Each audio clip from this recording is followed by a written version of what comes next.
इस समय दक्षिण भारत के क्षेत्रों में ही बारिश की गतिविधियां हो रही हैं, लेकिन आने वाला समय मैं ये कह सकता हूं कि दिसंबर का जो पहला सप्ताह है वो देश के तमाम इलाकों को बारिश देने वाला है।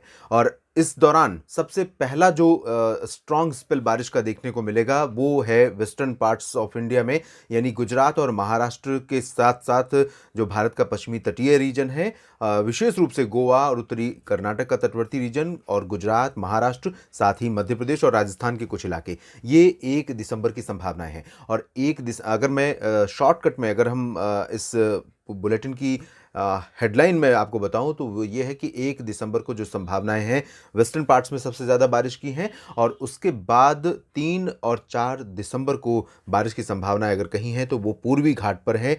ये जो रीजन रहेगा, ये सिस्टम आगे बढ़ेगा और ये अगर साइक्लोन बना तो हिट करेगा भारत के पूर्वी तटों पर, और 3 4 दिसंबर को यहाँ पर भारी बारिश होगी। उसके बाद 6 दिसंबर को उत्तर भारत होगा निशाने पर। तो ये 3 मेजर हाईलाइट होंगी, और बात हमने की पहले 1 दिसंबर की इन भागों में, और उसके बाद अब हम आपको दिखाएंगे कि किस तरह से पूर्वी घाट पर बारिश की संभावना है। ये आप देखिए पूर्वी घाट पर 3 दिसंबर को इस तरह से ओडिशा, अभी जो अनुमान है, हम चाहे जीएफएस की बात करें या ईसीएमडब्ल्यूएफ मॉडल की बात करें, ज़्यादातर जो मॉडल हैं इंडिकेट करने लगे हैं इस सिस्टम के, जो कि बंगाल की खाड़ी में आज लो प्रेशर के रूप में डेवलप हो रहा है, आज या अगले 24 घंटों में डेवलप हो सकता है। ये इंटेंसीफाई होकर जब आगे बढ़ेगा तो 3 दिसंबर के आसपास ये भारत के पूर्वी तटों पर पहुंचेगा, और इसके प्रभाव से भारत का पूर्वी तटवर्ती रीजन प्रभावित होगा। और पूर्वी तटीय इलाका ही नहीं, आप इसमें अगर देखें तो पूर्वी उत्तर प्रदेश तक इसका जो इम्पैक्ट जा रहा है वो लखनऊ तक पहुंचेगा, और साथ ही साथ बिहार में जहां पर लंबे समय से बारिश नहीं हुई है, पूर्वोत्तर भारत में जहां पर डेफिशिएंसी लगभग सभी जगहों पर है, असम, मेघालय, अरुणाचल, नागालैंड, मणिपुर, मिजोरम, त्रिपुरा, इन सभी भागों में, साथ ही गंगेय पश्चिम बंगाल और झारखंड में भी बारिश होगी। छत्तीसगढ़ और मध्य प्रदेश के पूर्वी इलाकों पर भी इसका प्रभाव दिखाई देगा। तो 3 दिसंबर की हेडलाइन अगर हम कहें वेदर की, तो वो इस सिस्टम की लैंडफॉल की हो सकती है, और 3 4 5 दिसंबर तक इसका इम्पैक्ट रह सकता है, लेकिन अटैक इसका जो होगा वो 3 दिसंबर के आसपास होगा। और अब हम आपको बताएंगे कि उत्तर भारत में कब बदलेगा मौसम।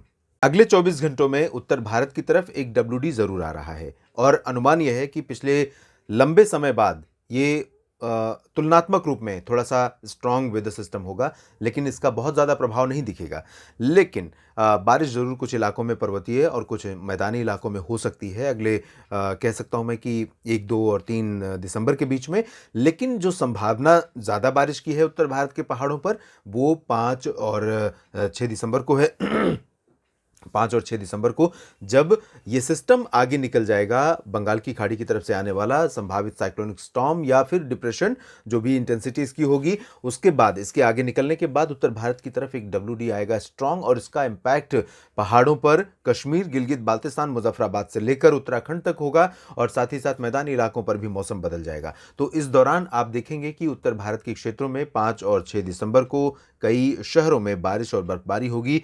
तो अगर अभी आप स्नोफॉल देखने का जो प्लान है तैयार कर रहे हैं आने वाले समय के लिए, तो ये पहला स्नोफॉल का स्पेल हो सकता है गुलमर्ग और श्रीनगर, कुलगाम, पहलगाम, काजीगुंड से लेकर जो उत्तरी जम्मू कश्मीर के घाटी के रीजन्स हैं, जहां लोकप्रिय हिल स्टेशंस हैं, इन जगहों पर आप जा सकते हैं। साथ ही साथ लाहौल स्पीति की कुछ जगहों पर, हिमाचल प्रदेश में और मनाली में भी कुछ जगहों पर बर्फबारी की संभावनाएं बन सकती हैं। साथ ही साथ उत्तराखंड में भी केदारनाथ, बद्रीनाथ, चमोली, उत्तरकाशी का जो उत्तरी रीजन है उत्तराखंड का, इन भागों में भी बर्फबारी हो सकती है। दिल्ली को भी बारिश मिल सकती है 5 और 6 दिसंबर के बीच में। 5 और 6 को संभावनाएं रहेंगी, और हरियाणा, पंजाब, राजस्थान, पश्चिमी उत्तर प्रदेश में भी कुछ जगहों पर बारिश की संभावनाएं उस दौरान बन सकती हैं। तो ओवरऑल अगर देखें तो दिसंबर का पहला सप्ताह मौसम के लिहाज से काफ़ी एक्टिव वीक होने जा रहा है, लंबे समय बाद, जब देश का काफ़ी हिस्सा कवर होगा सक्रिय मौसम के दायरे में, और इस दौरान कई राज्यों में, कई शहरों में व्यापक बारिश होगी। कुछ जगहों पर इस दौरान तबाही भी मचा सकती है मौसमी गतिविधियां, तो कुछ जगहों पर लंबे समय से बारिश का इंतजार लोगों के लिए खत्म हो सकता है। इस विशेष बुलेटिन में भी इतना ही। आप लगातार जुड़े रहिएगा मौसम तक चैनल के साथ। धन्यवाद।